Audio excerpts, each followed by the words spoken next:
চেতিয়ানি কলে যায়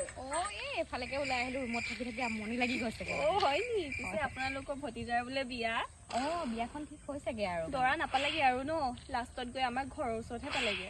কি যে কয় এইবিলাক চব ভগৱানৰ লিখন বুজিছে পিছে নিজে চাই লোৱা বুলিহে গম পাওঁ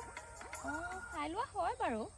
নিজে তাকে কথা এষাৰ কওঁ নি বেয়া পাব নি কেনেবাকে নেপাওঁ কি কথা কওক পিছে ল'ৰাটো আকৌ মাজে মাজে ইডিত দিয়ে নহয় পুৰা হুলস্থুল হৈ থাকে ঘৰত মাকৰ লগত কাজিয়া শাহুৱেকজনীও বৰ চাই বুলি শুনিছোঁ কাম কৰোৱাই মূৰাব নিজেও নৰয় আনকো ৰ'বলৈ নিদিয়ে কিনো কাম কাৰণো নাই কওকচোন আৰু আজিকালি ল'ৰা মই কোনে নোখোৱাকে থাকে তেনেকে মিলাই মিচাই চলিব লাগিব আৰু দিয়ক আৰু পিছে হেৰি নহয় কালিও এতিয়া মই বৰুৱাক তলং ভটংকে আহি থকা দেখিছোঁ তেনেকে আৰু চববোৰ দিয়কচোন হ'ব দিয়ক উপকাৰী অজগৰেহে খায় মই এনেই ক'লোঁ আৰু কথা খাই দিয়ক থাকক হ'ব দিয়ক যাওক বেয়া চেয়া নাপাব এজনীক লগ পোৱাতকে নোপোৱাই ঠিক আছে আৰু দেই